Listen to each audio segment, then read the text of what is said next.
Halo adik-adik, Assalamualaikum warahmatullahi wabarakatuh. Ketemu lagi dengan Kak Hera di channel Biologi Asik. Nah, pada kesempatan kali ini kakak akan membahas materi kelas 12 SMA, yaitu materinya mutasi. Nah, simak terus materinya sampai habis ya, biar kalian paham dengan materi ini. Yuk, langsung aja kita mulai. Sebelum itu, jangan lupa untuk terus dukung channel Biologi Asik dengan cara klik tombol subscribe, nyalakan loncengnya, dan jangan lupa untuk like, komen, dan juga share video ini sebanyak-banyaknya. Untuk cakupan materi yang akan kita bahas pada materi mutasi, yang pertama kita akan membahas terlebih dahulu pengertian dari mutasi, mutan, dan juga mutagen. Jadi ketiga istilah itu kita harus tahu dulu apa artinya. Kemudian yang kedua kita akan membahas mengenai penyebab dari mutasi itu apa saja. Yang ketiga jenis-jenis mutasi itu apa saja. Yang keempat kelainan pada manusia yang diakibatkan oleh mutasi. Dan yang kelima manfaat mutasi bagi manusia. Kita masuk ke materi yang pertama, yaitu membahas mengenai pengertian dari mutasi, mutan, dan juga mutagen. Nah, yang pertama, mutasi itu apa sih? Coba kalian ada yang tahu nggak? Jadi mutasi itu berasal dari bahasa Latin yaitu mutatus yang artinya perubahan. Jadi mutasi itu intinya berubah. Apa yang berubah? Yang berubah adalah materi genetik. Jadi mutasi adalah peristiwa perubahan materi genetik, berarti bisa kromosom ataupun DNA-nya yang terjadi di dalam inti sel. Nah, kalau mutan itu organisme yang mengalami mutasi. Sedangkan mutagen itu adalah penyebab dari mutasi. Ingat ya, kalau mutasi itu perubahan pada materi genetik, mutan itu yang mengalami mutasi, mutagen itu penyebab dari mutasi. Contoh, ada anggur tanpa biji. Nah, jadi anggur tanpa biji ini kan dibuat dengan proses mutasi ya. Nah, sehingga berarti anggur ini termasuk mutan karena sudah mengalami mutasi. Nah, mutagennya maka contohnya adalah kolkisin. Jadi proses pembentukan buah tanpa biji itu bisa menggunakan senyawa kimia yaitu kolkisin. Nah, berarti di sini kolkisin adalah mutagen atau bisa menyebabkan mutasi. Kita masuk ke materi kedua, yaitu penyebab dari mutasi atau mutagen. Berdasarkan sifatnya, mutagen dapat dibedakan menjadi tiga, yaitu mutagen fisika, kimia, dan biologi. Untuk mutagen fisika, itu bisa berupa sinar-sinar yang dihasilkan dari unsur radioaktif. Nah, contohnya, yang pertama ada suhu tinggi. Nah, jadi suhu tinggi itu juga termasuk mutagen fisika. Nah, contohnya misalnya ketika sinar matahari atau ketika suhu sangat tinggi, itu bisa menyebabkan mutasi pada tanaman jagung. Jadi semakin tinggi suhunya, maka itu akan bisa meningkatkan peluang terjadinya mutasi. Kemudian ada sinar X. Nah, jadi sinar X ini kan biasanya digunakan untuk ronsen ya. Nah, jadi itu juga merupakan salah satu mutagen. Yang ketiga ada sinar berenergi tinggi, contohnya ada sinar alfa, beta, dan juga gamma. Nah, sinar-sinar tersebut bisa menyebabkan terjadinya reaksi ionisasi yang bisa menyebabkan terjadinya mutasi kromosom. Nah, kemudian yang terakhir ada sinar ultraviolet. Nah, jadi sinar ultraviolet itu kan berasal dari matahari ya. Jadi ini bisa memicu terjadinya kanker kulit. Nah, berarti mutagen ya. Kemudian ada mutagen kimia. Nah, kalau mutagen kimia itu biasanya berupa zat ya. Jadi senyawa kimia yang beracun bagi tubuh kita. Contohnya ada pestisida. Petani itu kan dilarang menggunakan pestisida ya. Karena pestisida itu kan meninggalkan residu. Nah, residu tersebut nanti bisa terakumulasi dalam tubuh kita dan bisa menyebabkan mutasi di dalam tubuh kita ya. Kemudian ada benzopiren. Nah, benzopiren ini merupakan senyawa yang terdapat di dalam asap rokok yang bisa menyebabkan gangguan pada sistem pernafasan. Kemudian ada digitonin dan kolkisin. Nah, ini tadi kolkisin itu biasanya digunakan untuk mutasi buatan ya. Jadi untuk pembuatan buah tanpa biji. Karena kolkisin ini dapat menghambat pembentukan benang spindle. Jadi ketika benang spindle tidak terbentuk, otomatis kromosom itu kan akan berlipat-lipat ya, sehingga terjadilah poliploid. Poliploid itu bisa menyebabkan terbentuknya buah tanpa biji. Yang keempat ada zat adiktif, yaitu zat-zat yang bisa menyebabkan adiksi atau kecanduan. Narkoba ya. Nah, jadi kenapa sih orang-orang pengguna narkoba gitu ya bisa mengalami gangguan kesehatan ya. Nah, karena tadi zat-zat adiktif itu bisa menjadi senyawa beracun bagi tubuh kita, jadi bisa mengganggu proses-proses di dalam tubuh kita atau menyebabkan penyakit ya. Kemudian ada zat aditif. Jadi ada adiktif, ada aditif. Kalau zat aditif itu adalah zat tambahan pada makanan ya, seperti pemanis, pengawet dan lain sebagainya. Itu juga merupakan salah satu mutagen di dalam tubuh kita. Kemudian yang ketiga, yang terakhir ya, ada mutagen biologi. Nah, kalau biologi pasti berhubungan dengan makhluk hidup ya. Jadi kalau mutagen biologi itu bisa berupa mikroorganisme, contohnya virus ataupun bakteri ya. Nah, sedangkan berdasarkan sumbernya, mutagen itu dapat dibedakan menjadi dua. Ada mutagen alami dan buatan. Kalau alami berarti berasal dari alam ya. Otomatis ya seperti sinar matahari, sinar UV, radioaktif, virus, ataupun bakteri. Nah, sedangkan mutagen buatan itu yang sengaja dibuat oleh manusia. Contohnya ada pestisida, kemudian formalin, pengawet ya. Ada sinar X, sinar alfa, beta, gamma, dan juga zat-zat adiktif. Kita masuk ke materi selanjutnya, yaitu membahas mengenai jenis-jenis dari mutasi. Oke, yang pertama, mutasi berdasarkan sumber asalnya. Jadi berdasarkan sumber asalnya, mutasi itu dibedakan menjadi dua, yaitu ada mutasi alami dan mutasi buatan. Mutasi alami, maka mutasi yang terjadinya itu secara alami dan tanpa campur tangan manusia. Mutagennya pun mutagen yang sudah ada di alam, jadi memang mutagen alami. Mutasi alami ini juga biasanya merugikan dan jarang terjadi. Contohnya adalah sinar UV yang bisa memicu terjadinya kanker kulit. Nah, kemudian ada mutasi buatan. Nah, kalau mutasi buatan berarti mutasi yang sengaja dibuat oleh manusia, jadi oleh tindakan manusia. Nah, biasanya ini menguntungkan. Jadi kenapa dibuat manusia? Karena mutasinya menguntungkan. Contohnya, misalnya tadi yang buat buah tanpa biji itu juga bisa ya. Atau penggunaan sinar gamma untuk mengendalikan jumlah hama tanaman ya. Atau dikenal dengan teknik jantan mandul. Jadi untuk mengurangi populasi dari serangga jantan, maka dilakukanlah penyinaran terhadap serangga jantan sehingga spermatozoanya itu jadi tidak bisa membuahi ovum sehingga akan terjadi penurunan populasi ya. Misalnya ini digunakan untuk mengurangi populasi nyamuk. Lalu ada jenis mutasi berdasarkan jenis-jenis selnya. Nah, ini juga dibagi menjadi dua. Ada mutasi somatis dan mutasi gametik. Nah, sebenarnya namanya udah bisa ketebak ya.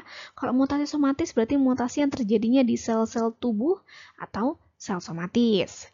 Nah, mutasi somatis ini karena terjadinya di sel-sel tubuh, maka mutasinya tidak akan diwariskan pada keturunannya. Contohnya, misalnya terjadinya kanker kulit. Nah, berarti kan kanker kulit ini tidak diturunkan ya, karena terjadinya di sel-sel tubuh. Nah, kalau mutasi gamet, maka terjadinya di sel-sel kelamin atau sel gamet. Nah, karena terjadinya di sel kelamin, maka mutasi ini akan diwariskan pada keturunannya. Seperti ini ya, jadi terjadinya itu di ovum atau di sperma. Selanjutnya ada jenis-jenis mutasi berdasarkan arahnya ya, jadi berdasarkan arah mutasi. Dibagi menjadi dua juga, ada mutasi maju dan mutasi mundur. Mutasi maju adalah mutasi yang mengubah fenotip organisme dari yang sebelumnya abnormal menjadi normal. Berarti menguntungkan ya. Sedangkan mutasi mundur itu kebalikannya. Jadi mengubah fenotip organisme dari normal menjadi tidak normal atau abnormal. Nah, contohnya apa?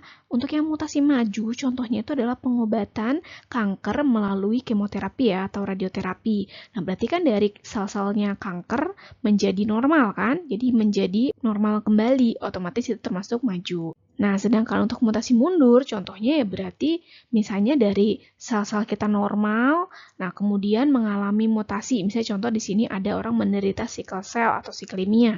Berarti yang awalnya eritrositnya normal menjadi tidak normal, menjadi kelainan atau mutasi ya, mengalami sickle cell atau berbentuk bulan sabit. Lalu selanjutnya ada mutasi berdasarkan jumlah faktor keturunan yang bermutasi atau fenotip, jumlah fenotip yang berubahnya gitu ya. Dibagi menjadi dua, ada mutasi makro dan mutasi mikro. Ingat makro kan besar ya, mikro itu kecil. Nah jadi kalau mutasi makro itu berarti mutasi yang terjadi pada sebagian besar faktor keturunan atau fenotip. Jadi fenotip yang berubahnya itu banyak gitu ya, atau terjadi pada sebagian besar fenotip. Nah kalau mikro berarti terjadinya itu sedikit. Nah contohnya untuk mutasi makro adalah mutasi erythrithm yang menyebabkan belalang menjadi berwarna pink. Otomatis mutasi ini merugikan. Kenapa? Karena otomatis belalang ini jadi lebih mudah terlihat oleh predator. Jadi predator itu lebih mudah untuk memangsa belalang yang berwarna pink ini. Nah, sedangkan untuk yang mikro, karena terjadinya itu pada sebagian kecil dari fenotip sehingga sulit untuk diamati. Mutasi yang terakhir adalah berdasarkan tingkatan terjadinya. Jadi berdasarkan tingkatannya ya. Dibagi dua, ya ada mutasi gen dan mutasi tingkat kromosom. Nah, jadi kalau mutasi tingkat gen berarti perubahannya itu terjadi pada gennya. Nah, kalau misalnya mutasi tingkat kromosom, maka perubahan materi genetik pada kromosom. Oke, yang pertama ada mutasi gen atau disebut juga dengan mutasi titik atau point mutation. Nah, mutasi gen itu dapat diakibatkan yang pertama itu disebabkan oleh perubahan jumlah basa nitrogen atau disebut juga dengan mutasi pergeseran kerangka atau frameshift mutation. Mutasi ini terdiri dari 4 ya. Yang pertama ada delesi. Jadi delesi ini termasuk mutasi frameshift mutation atau mutasi akibat perubahan jumlah basa ya. Nah, jadi ingat aja delesi itu dari kata delete, berarti artinya ada yang hilang. Jadi kalau delesi itu adalah mutasi yang menyebabkan kehilangan basa nitrogen. Jadi basa nitrogen ini ada yang hilang, itu ada yang kedelete gitu kan, berarti ada yang hilang. Nah, seperti ini ya. Contoh ya, normalnya itu harusnya GCC, ACG, ATT, dan CGC. Nah, terus mengalami delesi. Ingat, delesi itu tadi ada yang hilang. Nah, misalnya di sini kakak contohin, yang kakak kasih warna merah berarti dia mengalami delesi. Nah, otomatis ini hilang ya kan? Sehingga berubahlah dia. Jadi mengalami delesi, G-nya hilang. Nah, ini kan tetap nih. Nah, kan ingat, basa nitrogen itu kan harus triplet ya kan? Harus bertiga, harus tiga-tiga. Nah, berarti otomatis ada pergeseran kan? Kan ini nggak boleh dua ya, jadi harus bergeser. Nah, sehingga nanti ada pergeseran. Nah, yang ini jadi geser. Berarti awalnya GCC berubah menjadi CCA. Karena ini kan nggak boleh dua ya, jadi ini geser, jadi CCA. ACG maka berubah jadi CGA. Nah, ini kan geser ke sini. Nah, kemudian yang ini geser juga ke depan. Jadi TTC dan seterusnya. Pokoknya yang belakangnya terus geser sampai berarti nanti di akhir, di ujung ada yang kekurangan gitu ya. Berarti nanti tidak akan diterjemahkan. Nah, berarti setelah mengalami delesi, urutannya berubah. Dari GCC jadi CCA, dari ACG menjadi CGA, dari ATT jadi TTC, dan dari CGC berubah jadi GC dan seterusnya. Ya, ini namanya delesi. Ingat tadi pokoknya delete ada yang hilang. Nah, sehingga akhirnya dia harus bergeser. Nah, makanya disebut pergeseran kerangka atau frameshift mutation. Oke, yang kedua, contoh dari mutasi frameshift mutation ada duplikasi. Nah, ingat aja duplikasi, duplikat berarti ganda akan mengganda ya. Jadi duplikasi itu penggandaan basa nitrogen. Jadi kalau delesi ada yang hilang, kok duplikasi ada yang mengganda. Contohnya, sama ya, kita bikin tadi normalnya, kita bikin sama semua. Nah, terus kakak bikin yang mengalami duplikasinya juga di bahasa yang pertama tadi, yang kakak kasih warna merah ya. Nah, berarti dari GCC dia mengganda kan? Jadi GG, CC, ACG, ATT, CGC. Tetap ya, yang belakangnya tetap. Nah, kan tadi harus triplet, berarti ini kelebihan dong. Benar, berarti ini kelebihan. Otomatis yang ini geser ke depannya kan? Berarti dia geser. Nah, otomatis setelah mengalami duplikasi, yang awalnya GCC berubah jadi GGC. Kemudian dari ACG jadi CAC, kemudian dari ATT jadi GAT, CGC jadi TCG. Nah, ini dia kelebihan ya. Maka kalau misalnya di belakangnya masih ada basa, dia akan bergeser. Tapi kalau nggak ada, ya udah berarti dia nggak akan diterjemahkan.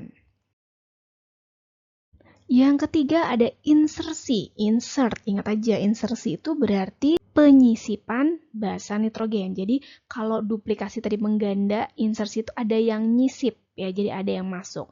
Contohnya kita bikin sama ya, tadi normalnya GCC, ACG, ATT, CGC.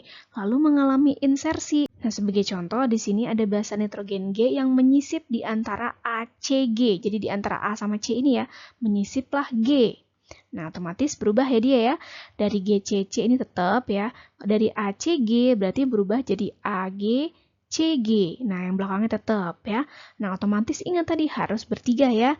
Nah, sehingga ini akan geser nih. G-nya geser lagi ke depan. Nah, ini juga sama ya, geser-geser-geser terus. Sehingga setelah mengalami insersi, terjadilah perubahan basa. Dari GCC, ini tetap sih ya, ini GCC juga. Dari ACG berubah jadi AGC. Dari ATT jadi GAT. Dari CGC jadi TCG dan seterusnya. Lalu yang terakhir ada adisi. Nah, kalau adisi itu penambahan basa nitrogen. Nah, penambahannya kan kalau insersi itu tadi di tengah-tengah ya. Kalau adisi itu penambahan basa nitrogennya berada di ujung. Nah, sebagai contoh ya, ini sama masih urutan basa normalnya. Nah, di sini terjadi penambahan basa. Jadi kalau insersi itu di tengah-tengah ya, kalau adisi penambahan basanya itu di ujung. Berarti di sini ya, di sebelum G ya. Otomatis. Nah, jadi dari GCC berubah jadi AGCC dan seterusnya belakangnya sama ya. Nah, tapi karena ingat harus triplet, otomatis dia geser dong. Nah, ini geser, ini geser, dan seterusnya. Sehingga setelah mengalami adisi, urutan basa nitrogennya jadi berubah. Dari GCC jadi AGC, dari ACG jadi CAC, ATT jadi GAT, dan seterusnya. Oke, yang kedua, ada mutasi gen akibat perubahan jenis basa nitrogen atau disebut juga dengan mutasi substitusi pasangan basa. Jadi ingat ya, kalau tadi kan mutasi yang disebabkan oleh perubahan jumlah basa. Nah, jadi karena jumlahnya berubah, akhirnya geser. Maka disebutnya tadi pergeseran kerangka. Nah, kalau ini substitusi, jadi basanya berubah. Nah, berarti kalian harus ingat ya nanti basa nitrogen itu ada apa aja. Nah, mutasi ini dibedakan menjadi dua, jadi cuma dua ya. Ada transisi dan satu lagi nanti transversi. Nah, yang pertama transisi itu adalah mutasi di mana kan tadi bahasanya diganti ya atau diubah ya kan. Nah, jadi ini terjadi penggantian pasangan basa dengan basa nitrogen yang sejenis. Nah, berarti tadi ingat lagi untuk basa nitrogen itu kan dibagi dua ya. Ada purin sama pirimidin. Purin itu kan dua, bisa adenin atau guanin. Nah, kalau mengalami transisi berarti dia harus sejenis. Purin diganti dengan purin, pirimidin diganti dengan pirimidin. Berarti A nanti berubah jadi G atau kebalikannya ya, G jadi A, C jadi T atau T jadi C. Paham ya? Itu transisi diganti dengan basa sejenis. Nah, sekarang kita masuk ke contoh dari transisi. Ingat ya, kalau transisi diganti dengan basa yang sejenis. Nah, maka sebagai contoh, kita bikin basa nitrogennya sama seperti yang tadi ya. Normalnya GCC, ACG, ATT, dan CGC. Misalnya di sini yang kakak kasih garis bawah, ini yang mengalami mutasi transisi ya. Jadi C sama A mengalami mutasi. Nah, berarti C itu kan pirimidin, A itu purin. Berarti kalau dia mengalami transisi jadi apa, ayo? Oke, jadi untuk transisinya maka berubah ya. Harusnya C maka jadi T, karena ini pirimidin sama-sama pirimidin ya. Dari A jadi G, otomatis berubah ya. Dari ACG jadi ATG. Dari ATT jadi GTT. Nah, substitusi pasangan basa yang kedua ada transversi. Jadi kalau transisi diganti basa sejenis, transversi maka mutasi di mana terjadi penggantian pasangan basa nitrogen dengan pasangan basa nitrogen yang tidak sejenis. Berarti tadi kan basa nitrogen itu ada purin dan pirimidin ya. Kalau misalnya transisi kan purin diganti purin, pirimidin diganti pirimidin. Nah, kalau yang ini berarti bukan diganti dengan yang sejenis, tapi yang tidak sejenis. Otomatis purin diganti dengan pirimidin, dan juga sebaliknya. Di sini contoh berarti A bisa berubah jadi C dan sebaliknya, atau G berubah jadi T dan sebaliknya, atau bisa juga silang seperti ini ya kan, dari A jadi T dan juga sebaliknya, dan dari C bisa berubah jadi G dan sebaliknya, G bisa jadi C. Oke, sekarang kita masuk ke contoh dari transversi. Untuk basa nitrogennya sama seperti tadi ya, jadi biar kelihatan perbedaannya. Jadi kita bikin masih sama ya, jadi yang berubah adalah C dan juga A. Jadi C itu tadi pirimidin, A-nya adalah purin. Lalu mengalami transversi, ingat diubah jadi basa tidak sejenis. Maka pirimidin harus berubah jadi purin. Nah, purin itu kan bisa A, bisa G ya. Nah, kalian bebas mau A atau G. Misalnya di sini kakak bikinnya G, guanin ya. Nah, di sini A itu adalah purin. Nah, purin itu berarti kan harus jadi pirimidin. Pirimidin kan bisa dua ya, C atau T. Nah, di sini kakak bikinnya yang sitosin. Berarti dari ACG berubah jadi AGG, dari ATT berubah menjadi CTT. Gampang ya, jadi kalau transisi sejenis, kalau transversi tidak sejenis. Nah, ingat sekali lagi ya, pokoknya kalau untuk yang mutasi akibat perubahan jenis basa nitrogen atau substitusi pasangan basa, ada transisi dan juga transversi. Jadi yang biru ini transisi, kalau dia diganti dengan basa yang sejenis ya. Nah, purin-purin, pirimidin-pirimidin. Kalau misalnya transversi diganti dengan basa yang tidak sejenis. Purin diganti dengan pirimidin, kemudian dan juga sebaliknya. Pirimidin diganti dengan purin. Nah, selanjutnya, jadi mutasi perubahan jenis basa nitrogen ini atau mutasi substitusi itu ternyata bisa menyebabkan 3 jenis mutasi. Ya, jadi dari terjadinya substitusi, transisi, dan transversi itu ternyata bisa bikin 3 mutasi lagi. Nah, apa aja? Nah, yang pertama ada mutasi diam atau disebut juga silent mutation atau mutasi bisu, sama ya. Kemudian ada mutasi salah arti atau missense mutation. Dan yang ketiga ada mutasi tanpa arti atau nonsense mutation. Apa sih artinya? Jadi kalau yang mutasi bisu atau mutasi diam, itu merupakan mutasi di mana perubahan basa yang tadi ya, tadi kan kalau substitusi itu bahasanya berubah. Nah, perubahan basa pada kodon itu tidak mengubah asam amino. Jadi biarpun sudah berubah, ternyata asam amino tidak berubah. Yang kedua, ada mutasi salah arti. Kalau mutasi salah arti, berarti perubahan urutan basa pada kodon itu menyebabkan asam amino jadi berubah. Nah, kemudian kalau tanpa arti, itu perubahan basa nitrogennya itu justru menyebabkan atau berubah menjadi stop kodon. Jadi perubahan urutan basa nitrogen pada kodon itu berubah menjadi stop kodon. Jadi yang harusnya jadi asam amino berubah menjadi stop kodon. Berarti kalau stop kodon itu tidak diterjemahkan menjadi asam amino. Nah, mungkin kalian masih bingung ya. Nah, biar nggak bingung, kita lihat contohnya ya. Oke, yang pertama contoh untuk mutasi diam atau silent mutation. Ingat tadi silent mutation itu tidak mengubah asam amino. Contohnya, misalnya tadi kan ada basa nitrogen banyak ya. Nah, ini kakak bikin satu kodon aja. Jadi ada 3 basa, kan berarti ini triplet kodon ya. Jadi urutannya ACG. Nah, nanti ini kan DNA ya, kan akan diubah menjadi kodon, kan mengalami transkripsi menjadi kodon. Nah, kodonnya kan berarti tinggal dibuat pasangannya ya. A jadi U, C jadi G, G jadi C, gitu kan ya. Jadi dari DNA template ditranskripsi jadi kodon, dari kodon diubah menjadi asam amino atau ditranslasi menjadi asam amino. Nah, UGC itu asam amino cysteine. Lalu, basa nitrogen yang normal ini kemudian mengalami transisi. Ingat, transisi itu kan tadi perubahan basa menjadi basa sejenis ya. Misalnya di sini yang berubah adalah G-nya, guanin. Berarti guanin kalau mengalami transisi kan berarti jadi adenin kan.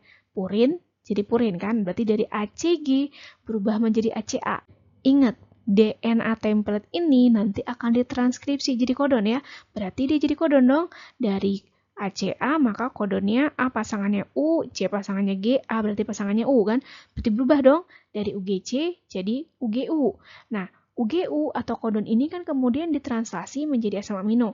Nah, ternyata UGU itu asam aminonya juga cysteine. Jadi biarpun udah berubah nih dari UGC jadi UGU, ternyata asam aminonya nggak berubah. Jadi fenotipnya bisa tetap sama karena asam aminonya tidak berubah. Makanya disebutnya mutasi diam atau silent mutation. Nah, yang kedua contoh dari mutasi salah arti atau missense mutation. Ingat, kalau missense mutation itu perubahan pada basa nitrogennya menyebabkan asam aminonya menjadi berbeda. Berarti asam aminonya berubah. Ingat aja gitu ya. Kalau tadi kan asam aminonya tetap sama. Kalau ini asam aminonya jadi berbeda. Makanya disebutnya salah arti. Contohnya, kita bikin sama tadi ya. Contoh, normalnya ada basa nitrogen ACG. Kan ACG kemudian ditranskripsi menjadi UGC. Lalu UGC mengalami translasi menjadi asam amino cysteine. Nah, terus mengalami mutasi. Nah, misalnya di sini normalnya mengalami transversi dari ACG, C-nya nih di sini mengalami transversi. Transversi kan berubah menjadi basa tidak sejenis ya. Berarti di sini pirimidin jadi purin. Misalnya di sini kakak bikin jadi guanin ya. Berarti ACG berubah menjadi AGG. AGG kan akan mengalami transkripsi maka jadi UCC ya. UCC. Awalnya UGC jadi UCC. UGC kan asam aminonya cysteine. Nah, ternyata UCC setelah mengalami translasi, asam aminonya ternyata adalah serin. Jadi berubah dari cysteine jadi serin. Nah, itulah yang disebut sebagai mutasi salah arti karena asam aminonya berubah menjadi berbeda.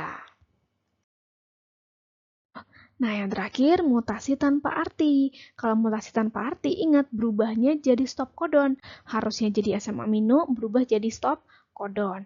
Contohnya, masih sama ya. Tadi misalnya asam amino ACG, kodonnya UGC, asam aminonya cysteine. Nah, lalu ACG ini mengalami transversi juga. Tapi transversinya yang di ujung ya. Kalau tadi kan di tengah ya. Ini yang di ujung. G mengalami transversi, maka bisa jadi C atau jadi T kan ya. Nah, di sini kakak bikinnya yang jadi T. Nah, terus kan mengalami transkripsi. Jadi U, G, A ya. A kan pasangannya U. Nah, T pasangannya A. Nah, UGA itu kan berarti apa? Stop codon kan, berarti dia tidak menjadi asam amino, tapi menjadi stop codon, tidak terbentuk asam amino, maka disebutnya tanpa arti, karena jadi sia-sia dong, harusnya menghasilkan asam amino, tapi tidak menghasilkan asam amino, karena kan stop codon itu tidak diterjemahkan menjadi asam amino, ya.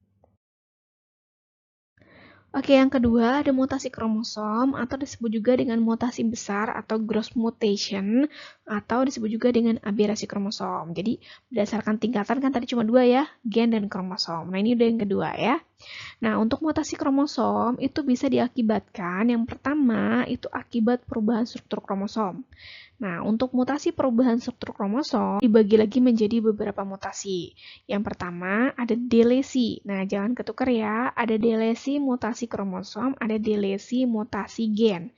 Kalau delesi mutasi gen kan yang berubah tadi basa-basa nitrogennya ya. Jadi ada yang hilang. Nah, sama delesi di mutasi kromosom juga ada yang hilang. Jadi hilangnya sebagian segmen kromosom akibat patahnya kromosom. Jadi kalau misalnya delesi mutasi kromosom yang hilang itu adalah si segmen kromosomnya. Nah, oh ya, nanti delesi ini dibagi lagi menjadi beberapa ya. Nanti sebagai contoh nih, di sini ada kromosom dengan gen A, B, C, D, E, F.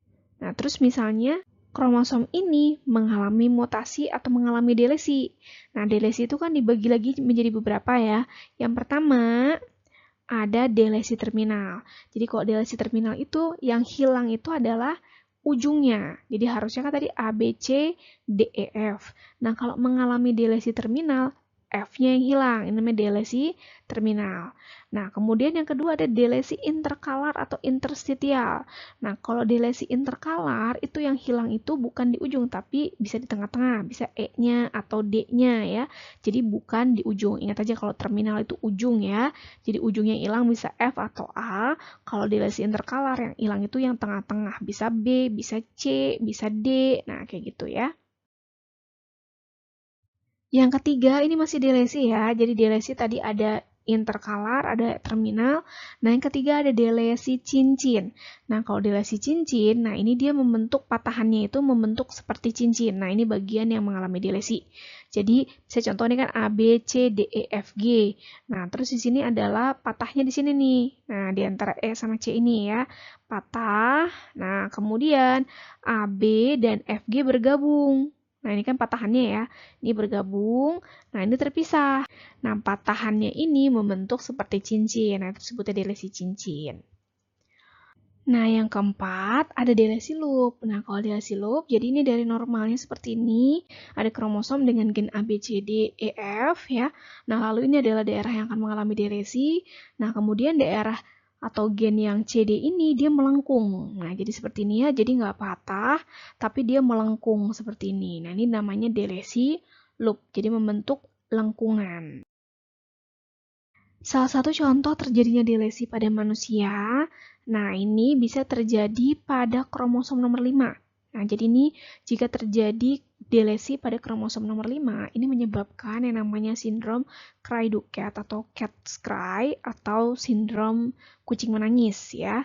Nah, jadi sindrom ini menyebabkan pita suara itu menjadi kecil, kemudian epiglotisnya itu melengkung, sehingga suara tangisannya itu jadi kayak kucing. Makanya sebutnya ya tadi ya, kucing menangis. Nah, kemudian yang kedua, ada sindrom William atau William syndrome. Ini terjadi delesi pada kromosom nomor 7. Sindrom William ini memiliki ciri lambatnya proses pertumbuhan, bentuk wajah yang khas seperti dahinya lebar, kemudian matanya itu sembab, ada lipatan kulit di sudut mata, batang hidungnya pesek, dan juga pipinya yang bulat. Mutasi yang kedua ada duplikasi. Nah, jadi mutasi kromosom juga ada duplikasi ya. Nah, duplikasi itu adalah bertambah atau kelebihannya segmen kromosom. Jadi contoh dari yang harusnya normal itu gennya A, B, C, D, E, F, lalu mengalami duplikasi menjadi A, B, C, D, E, E, F. Jadi ada yang mengganda di sini ya. Yang ketiga ada inversi. Nah, jadi inversi ini adalah mutasi di mana terjadi perubahan urutan letak gen pada kromosom karena terjadinya pembalikan segmen kromosom. Intinya, inversi itu segmen kromosomnya ada yang kebalik lah gitu ya. Nah, jadi inversi ini nanti dibagi menjadi dua. Nah, kita pakai contohnya sama ya. Misalnya ini kromosom normal dengan gen A, B, C, D, E, F. Nah, lalu mengalami inversi. Nah, yang pertama, inversi itu ada parasentrik. Nah, kalau mengalami inversi parasentrik, itu kan tadi terjadi pembalikan segmen kromosom. Nah, yang kebaliknya itu masih di satu lengan atau tidak melewati sentromer ya. Jadi ini kan sentromer nih. Jadi jika kebaliknya itu masih di satu lengan, itu namanya parasentrik. Jadi misalnya dari ABC, BC-nya ketukar jadi CB. Atau misalnya di sini DE ketukar jadi ED. Nah, itu boleh ya.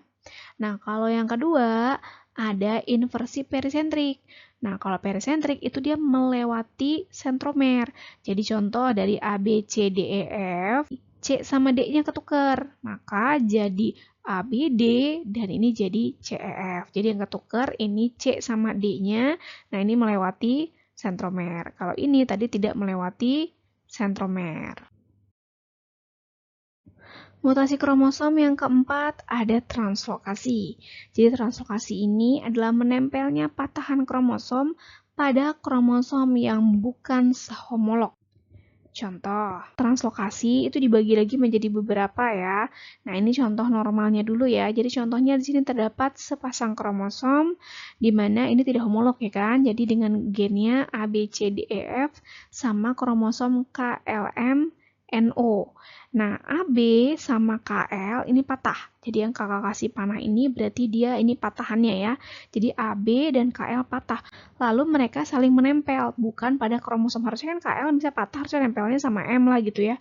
Nah, di sini KL malah menempel dengan C, AB menempel dengan M.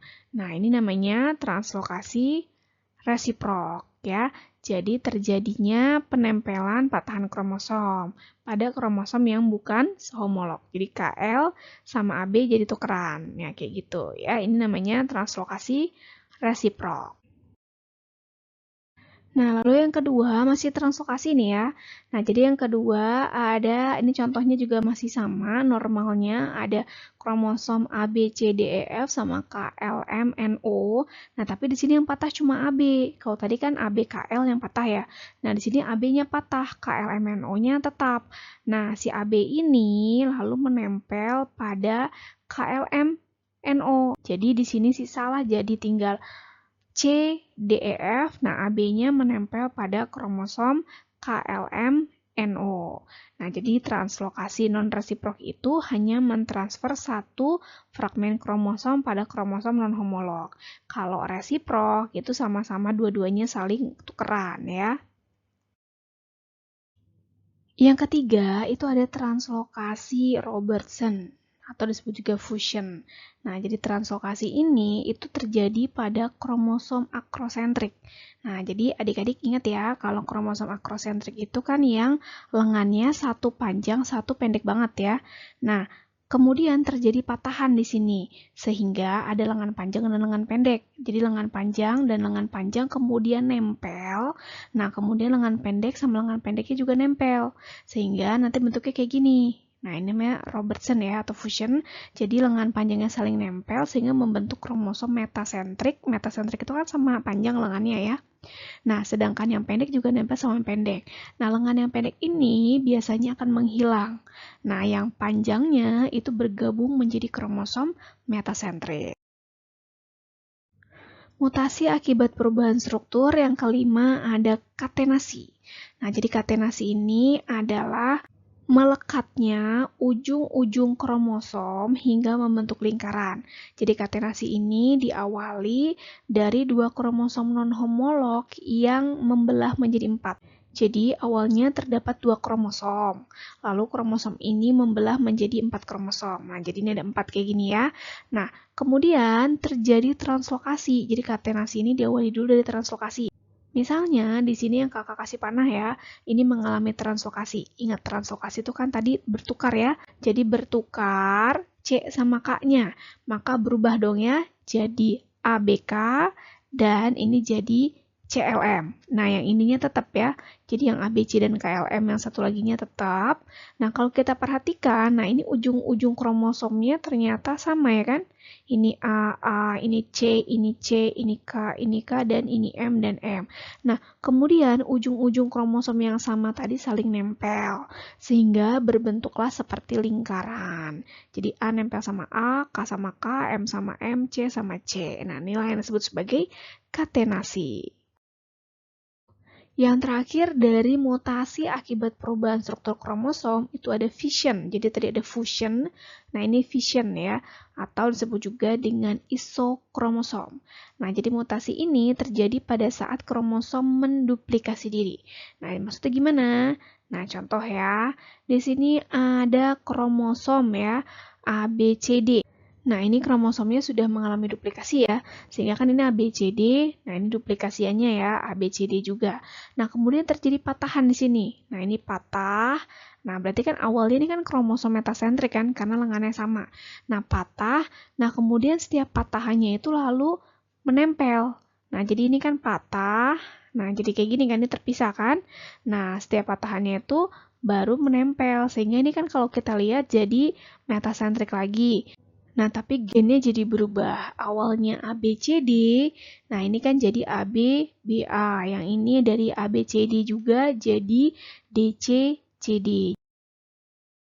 Yang kedua ada mutasi akibat perubahan jumlah kromosom. Mutasi akibat perubahan jumlah kromosom dapat dibedakan menjadi 2. Yang pertama ada euploidi. Euploidi ini merupakan mutasi di mana perubahan jumlah kromosomnya terjadi pada seluruh set kromosom atau genom. Sehingga jumlah kromosomnya itu kelipatan dari set kromosom haploidnya. Berdasarkan jumlah set kromosom atau genom, euploidi itu dapat dibedakan menjadi beberapa tipe. Yang pertama ada monoploid atau N. Monoploid berarti jika jumlah set kromosomnya itu 1. Berarti kalau di sini berarti N-nya sama dengan 3. Kalau manusia kan N-nya sama dengan 23 kan. Berarti dalam sel kelamin kita itu nanti ada 23 kromosom. Nah, seperti ini ya, sendiri-sendiri tapi ada 23. Kalau ini berarti N-nya sama dengan 3. Jadi kakak bikinnya 3 aja ya. Jadi N sama dengan 3. Nah, contoh organisme monoploid. Jadi organisme monoploid otomatis organisme yang tidak terjadi melalui fertilisasi. Kita kan kalau manusia yang berkromosom monoploid atau haploid itu kan sel kelamin kan. Nanti sel kelamin fertilisasi jadilah kita manusia gitu kan, berkromosom diploid. Nah, kalau misalnya organisme yang berkromosom monoploid itu contohnya adalah lebah jantan. Jadi lebah ini kan tidak melalui proses fertilisasi sehingga kromosom tubuhnya itu monoploid. Yang kedua ada diploid. Berarti kalau diploid set kromosomnya itu 2. Nah, berarti kalau dari gambar ini 2N-nya sama dengan 6. N-nya kan sama dengan 3. Berarti 2N-nya sama dengan 6. Jadi inti dari N, 2N itu berarti kalau 2N berarti semuanya berdua-dua kayak gini ya. Kalau manusia berarti kan 2N-nya sama dengan 46. Berarti ada 23 pasang. Kalau ini kan berarti ada 3 pasang ya. Nah, contoh organisme yang berkromosom diploid berarti adalah manusia. Banyak ya, ini contoh kita bikin manusia aja. Kemudian ada triploid, berarti kok triploidi itu jika set kromosomnya itu jumlahnya 3. Jadi kalau di sini berarti 3N-nya sama dengan 9, N-nya sama dengan 3 ya. Jadi setiap set itu 3 seperti ini. Contoh organisme yang berkromosom triploid itu adalah buah tanpa biji, seperti semangka tanpa biji ya. Jadi ini bersifat steril atau tidak bisa bereproduksi secara generatif, karena kan tidak ada bijinya. Yang keempat ada 4N atau tetraploid. Berarti kalau tetraploid itu punya 4 set kromosom ya. Berarti berempat-empat seperti ini. Pokoknya kalau monoploid 1 semua, kalau diploid 2 semua, kalau triploid itu 3 semua, kalau tetraploid berarti 4 semua. Nah, nanti dari 3N, 4N, 5N dan seterusnya itu disebutnya poliploidi. Oh ya, untuk tetraploid ini contohnya adalah kentang, kemudian bisa juga gandum, kapas, itu tetraploid ya. Sedangkan berdasarkan asal kromosom, euploidi dapat dibedakan menjadi 2. Ada autopolyploid dan allopolyploid. Nah, jadi autopolyploid ini penggandaan kromosom yang terjadi pada kromosom homolog dari spesies yang sama. Contohnya, ini misalnya semangka dari 2N, itu kemudian mengalami mutasi, ya kan, autopolyploid, menjadi semangka 3N. Nah, 3N ini akhirnya menjadi semangka yang tidak memiliki biji. Nah, proses pembentukannya bisa dipicu dengan senyawa kimia yaitu kolkisin. Nah, kalau allopolyploid itu merupakan penggandaan kromosom yang terjadi pada kromosom non-homolog dari spesies yang berbeda. Contohnya, ini 2 gandum dari spesies yang berbeda.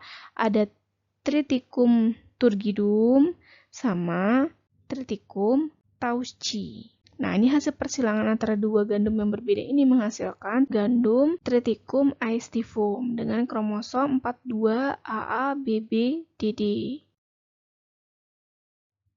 Mutasi perubahan jumlah kromosom yang kedua ada aneuploidi atau disebut juga anasomi. Nah, kalau misalnya euploidi itu kan yang berubah tadi seluruh setnya. Jadi seluruh setnya sama kan.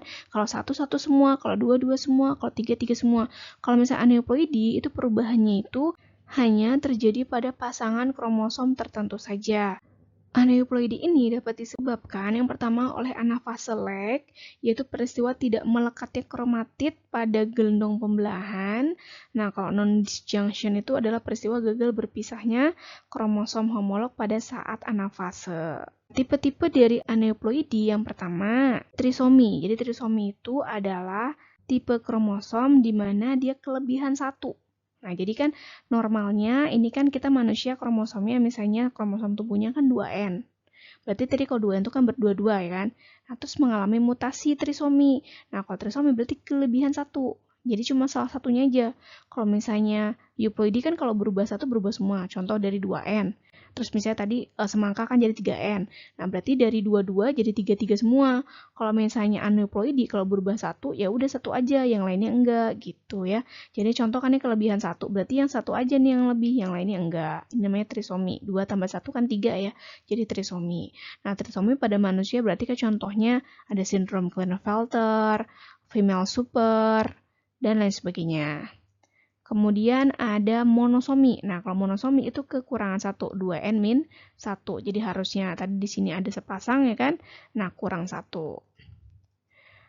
Kemudian ada tetrasomi. Nah, kalau tetrasomi ini 2N plus 2, kelebihan 2. Ingat aja 2 tambah 2 kan 4 ya, berarti 2 tambah 2, 4, berarti tetrasomi. Nah, jadi kelebihan 2. Contoh ini yang ungunya kelebihan 2. Nah, yang terakhir ada nulisomi, yaitu 2N min 2. Ingat aja 2 dikurang 2 kan 0 ya, berarti 0, nulisomi gitu ya. Berarti kalau nulisomi itu kehilangan 2 kromosom. Contoh di sini ungunya hilang ya.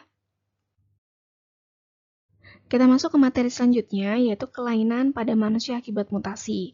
Jadi beberapa mutasi itu nanti akan menyebabkan kelainan pada manusia. Contohnya tadi di lesi itu menyebabkan ada sindrom Cray-Duket, kemudian ada sindrom William, ya kan? Nah, selain itu tadi ada trisomi dan monosomi, itu juga menyebabkan kelainan pada manusia. Nah, ini sebenarnya sudah pernah kakak bahas ya di video pola-pola hereditas. Jadi kalian boleh lihat juga videonya ya. Yang pertama ada sindrom Turner. Jadi sindrom Turner ini termasuk monosomi kan, kurang 1 ya, 2N min 1. Jadi harusnya kan manusia normal itu 44A plus XX atau XY. Nah, ini sindrom Turner itu kekurangan, jadi X saja, X0 ya. Jadi seharusnya sindrom Turner ini berkelamin wanita, tapi kekurangan X. Jadi ini kekurangan 1, maka ini monosomi. Cirinya tubuhnya pendek, ovarium dan juga payudara yang tidak berkembang, kemudian leher bersayap, steril atau mandul, dan keterbelakangan mental. Jadi kekurangan 1 kromosom X ya. Berarti ini termasuk monosomi. Lalu ada sindrom female super. Nah, ini berarti termasuk trisomi, kelebihan 1X. Harusnya kan cewek XX, nah kelebihan 1. Cirinya tubuhnya tinggi besar, kelingkingnya melengkung, mengalami kelemahan otot, dan kelainan ovarium. Lalu yang ketiga ada sindrom Klinefelter, ini juga termasuk trisomi, kelebihan 1X ya kan, harusnya cowok itu XY, jadi XXY berarti kelebihan 1, berarti ini trisomi. Cirinya laki-laki tapi bertubuh tinggi, kemudian testisnya mengecil karena kelebihan X ya, jadi ciri-ciri perempuannya itu muncul seperti payudara membesar, panggul membesar, dan juga steril. Lalu ada sindrom Jacobs, jadi ini juga trisomi ya, kelebihan Y. Harusnya XY jadi XYY. Cirinya yang pertama laki-laki, karena XY udah pasti laki-laki ya, tapi tubuhnya itu tinggi melebihi normalnya laki-laki gitu ya. Kemudian kesulitan bicara dan memiliki gangguan perilaku. Biasanya itu agresif, antisosial, dan juga kriminal. Selanjutnya ada sindrom Down. Nah, ini Edward dan juga sindrom ini ketiganya sama-sama trisomi juga. Nah, tapi trisominya di autosom ya. Kalau tadi kan kelebihannya di gonosom, nah ini semuanya kelebihannya di autosom. Harusnya 44 tapi jadi 45. Kalau sindrom Down itu kelebihannya di nomor 21, di autosom nomor 21. Cirinya bermata sipit atau disebut juga sindrom mongoloid ya, karena seperti orang-orang Mongol, kemudian kakinya pendek, fertil, mulutnya kecil dan juga lidahnya menonjol keluar, dan yang terakhir pertumbuhan tubuh dan juga mentalnya agak lambat. Untuk sindrom Edward, yang pertama cirinya itu bentuk kepalanya kecil atau mikrosefali, jari tangannya itu tumpang tindih, kelainan pada jantung, kelainan bentuk dada dan juga kaki, dan biasanya berumur pendek. Ini kelebihannya di nomor 16, 17, atau 18. Yang terakhir ada sindrom Patau. Ini kelebihannya di nomor 13 atau 14 atau 15. Cirinya bentuk kepalanya kecil, bibir sumbing, kelainan pada mata, polidaktil, dan ada gangguan pada jantung, otak, dan juga ginjal. Nah, jadi ketiganya ini merupakan salah satu contoh kelainan pada manusia akibat kelebihan 1 kromosom atau trisomi ya, trisomi pada autosom. Nah, selanjutnya kita masuk ke materi terakhir, yaitu manfaat mutasi bagi manusia. Biarpun tadi kita bahas bahwa mutasi itu ternyata bisa menyebabkan kelainan pada manusia, nah tapi ternyata mutasi itu juga ada manfaatnya bagi manusia. Yang pertama adalah untuk terapi pengobatan kanker. Jadi Dengan memanfaatkan sinar X, itu bisa mampu menghambat perkembangan sel kanker. Jadi radioterapi untuk pengobatan kanker. Kemudian yang kedua untuk meningkatkan produksi pertanian. Contohnya tanaman atau buah tanpa biji ya, itu kan merupakan buah yang biasanya disukai oleh masyarakat. Biarpun kan sebenarnya ini merugikan untuk tumbuhan ya. Tumbuhannya kan nggak bisa bereproduksi. Berarti merugikan tumbuhan ya, tapi untuk kita menguntungkan, karena kita kan lebih enak makan buah itu nggak ada bijinya gitu ya. Jadi ini merupakan salah satu manfaat mutasi juga bagi manusia, yaitu meningkatkan produksi pertanian. Jadi untuk menghasilkan tanaman atau buah-buahan tanpa biji. Dan yang ketiga, untuk memproduksi antibodi monoklonal. Jadi antibodi monoklonal itu kan dihasilkan dari fusi atau peleburan antara sel kanker dengan sel limfosit, nanti dihasilkanlah antibodi monoklonal. Oke adik-adik, itu tadi penjelasan mengenai mutasi. Sekali lagi terima kasih buat kalian yang udah subscribe dan juga udah like video ini. Buat yang belum subscribe, jangan lupa subscribe ya, biar kakak makin semangat lagi untuk bikin video-video untuk kalian semua ya. Sampai ketemu lagi di video selanjutnya. Assalamualaikum warahmatullahi wabarakatuh.